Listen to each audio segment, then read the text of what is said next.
Theatre సిబ్బంది లేదు లేదు హీరో దగ్గరికి వెళ్ళడానికే వీళ్ళేదని చాలాసేపు పోలీసులను కూడా హీరో దగ్గరికి పోనీయలేదు అధ్యక్ష, వాళ్ళ ప్రైవేట్ వీళ్ళు. చివరికి ఏసీపీ కోపం వచ్చేసి మిమ్మల్ని అందరిని తీసి లోపల వేయాల్సి వస్తుందని చెప్పిపోయి హీరోకు ఏసీపీ క్లియర్గా ఇద్దరు చనిపోయినరు. మీరు ఇక్కడ కూర్చుంటే థియేటర్లోనగా థియేటర్ బయట ఉన్న వేలాది మంది ఈ సినీ అభిమానులను మేము కంట్రోల్ చేయలేకపోతున్నాం. ల్యాండ్ ఆర్డరు శాంతి భద్రతలు చేయి దాటిపోయినాయి, మేము లాఠీ చార్జ్ చేయాల్సిన పరిస్థితి ఉంది, మీరు దయచేసి వెళ్ళిపోండి, వచ్చిండ్రు చూసిండ్రు కదా వెళ్ళిపోండి అంటే, లేదు నేను సినిమా అయిపోయే వరకు ఇట్లే కూర్చుంటానని పోలీసులతో చెప్పిండని సిటీ కమిషనర్ నాకు చెప్పడం జరిగింది అధ్యక్ష. అదేవిధంగా ఇంకా కంట్రోల్ కాకపోవడంతో అప్పుడు డీసీపీ పై అధికార రంగంలో దిగి వాళ్ళ అందరినీ లోపల వాళ్ళ ఎంబడున్న అడ్డుకుంటున్న వాళ్ళను పోలీసులతో జరిపించి చక్కగా డీసీపీ పోయి హీరో గారికి బయట చనిపోయినరు, పరిస్థితి చాలా గందరగోళంగా ఉన్నది, మీరు ఇక్కడ నుంచి కదలాల్సిందే, లేకపోతే మిమ్మల్ని పోలీస్ స్టేషన్కు తీసుకెళ్లాల్సిన పరిస్థితి వస్తుంది, మీరు ఇక్కడ నుంచి కదలాల్సిందే అని బలవంతంగా అతన్ని సినిమా మధ్యలో 12 గంటల సమయంలో, రాత్రి 12 గంటల సమయం అట్టిగా ఆ సమయంలో అతను తీసుకొచ్చి బండెక్కిస్తే మళ్ళీ అతను రూఫ్ టాప్ ఓపెన్ చేసి మళ్ళీ చేతులు ఊపుకుంటూ రోడ్ షో చేసుకుంటూ, అంటే తల్లి చనిపోయి పిల్లగాడు చావు బతుకుల మధ్యలో ఉన్నాడు, మీరు వెళ్ళండి అని వెనక్కి పంపిస్తే కూడా మళ్ళీ కారులో రూఫ్ టాప్ ఓపెన్ చేసి చేతులు ఊపుకుంటా అభిమానులను సంతోష పెట్టుకుంటా రోడ్ షో చేసుకుంటా అతను వెళ్ళిపోయింది అధ్యక్ష. పోలీసులు కేసు చేసిరు, కేసు మీద థియేటర్కి సంబంధించిన కొంతమందిని అరెస్టు చేసిరు, అరెస్టు చేసి 10-11 రోజుల తర్వాత పోలీసు హీరో గారింటికి వెళ్ళిండ్రు. మీరు కూడా కేసులో A11 మీ మీద కేసు ఉందని చెప్పడానికి పోలీసులతో దురుసుగా ప్రవర్తించిండు, మీరు ఆ వీడియోలన్నీ కూడా చూసిండ్రు. ఆ పరిస్థితిలో చట్టాన్ని అమలు చేసే పోలీసులు ఆల్రెడీ ప్రాణాలు పోయినాయి, ఒక నిరుపేద తల్లి చనిపోయింది, కొడుకు చావు బతుకుల మధ్యలో ఉన్నాడు, ఆ రోజు కోర్టుల కేసులు కూడా వస్తున్నాయి, కోర్టుకు కూడా మీరు విచారణలు ఏం చేసిండ్రని కోర్టుకు కూడా పోలీసులు జవాబు చెప్పాల్సిన పరిస్థితి ఉండే అధ్యక్ష. దాంతో మాట్లాడితే వాళ్ళు చాలా బాధ్యతారహితంగా సమాధానాలు ఇచ్చారని మా పోలీస్ సిబ్బంది చెప్తున్నారు. దాంతోనే అతన్ని పోలీస్ స్టేషన్ తీసుకెళ్లారు అధ్యక్ష. ఇక్కడి వరకు ఒక హీరో, ఒక థియేటర్లో జరిగిన సంఘటనలు, వీటన్నిటి నేపథ్యంలో పోలీసులు వాళ్ళ విధి నిర్వహణ నిర్వహించారు అధ్యక్ష.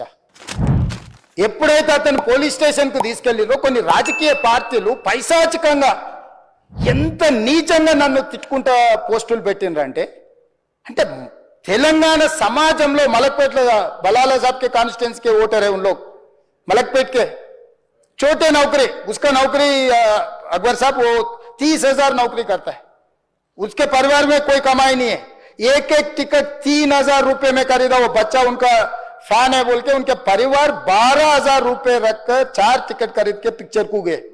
30,000 महीने को कमाने वाले నెలకు 30,000 జీతంతో పనిచేసి ఒక ప్రైవేటు చిన్న దాంట్లో ఉద్యోగం చేసుకునే తండ్రి తన కొడుకు ఆయన అభిమానాన్ని కుటుంబము 12,000 రూపాయలు 3,000కు ఒక టికెట్ 12,000 రూపాయలు పెట్టి సినిమా థియేటర్కి వెళ్తే థియేటర్లో చనిపోయిన 11వ రోజు వరకు వీళ్ళు ఎవరు హీరో కానీ ప్రొడ్యూసర్ కానీ ఎవరు కానీ ఆ కుటుంబాన్ని, చనిపోయిన కుటుంబాన్ని కానీ హాస్పిటల్లో చావు బతుకుల మధ్యలో ఉన్న పిల్లవాడిని పరామర్శించడానికి కూడా పోలేదు అధ్యక్ష.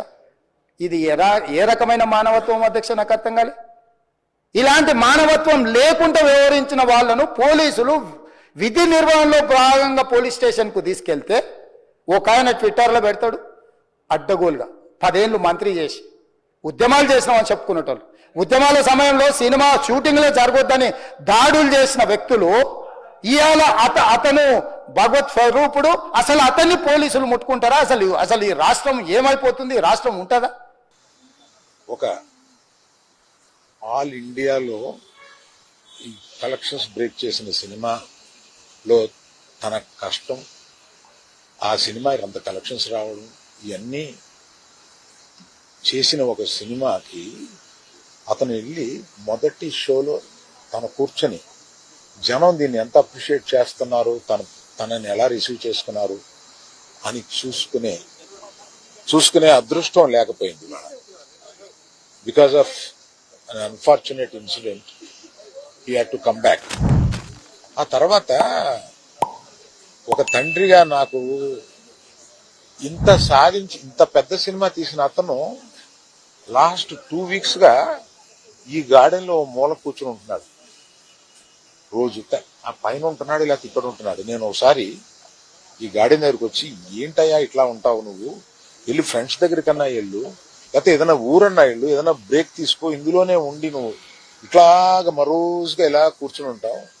దేశం అంతా నీ సినిమాని సెలబ్రేట్ చేసుకుంటుంటే నువ్వు ఇట్లా కూర్చుని ఉంటావు అంటే సో అన్ఫార్చునేట్ ఇన్సిడెంట్ కరెక్ట్ గా ఇప్పుడు జరిగింది. We don't know why, but the nature did it like that. Let me take it, తర్వాత ఎప్పుడైనా వెళ్తాలే అని ఢిల్లీలో సెలబ్రేట్ చేస్తామని, బీహార్లో సెలబ్రేట్ చేస్తామని, బాంబేకి ఒక ప్లస్ మీట్కి రమ్మని, ఇట్లాగే రకరకాల సెలబ్రేట్ ఇవన్నీ వస్తున్నా కూడా it is not the time.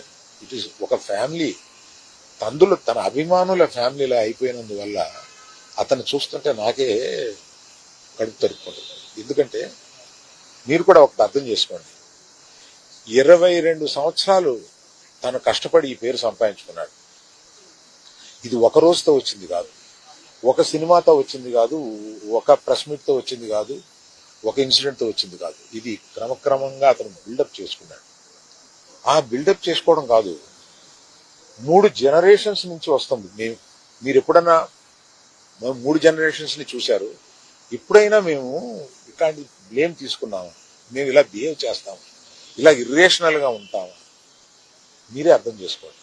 ఎందుకంటే మేము ఎటువంటి మనుషులు అనేది పబ్లిక్ మీకు తెలుసు, మీరు చూస్తున్నారు, మమ్మల్ని అందరినీ చూస్తున్నారు. మేము మీ కళ్ళ నుంచి ఎవరూ తప్పించుకోలేము.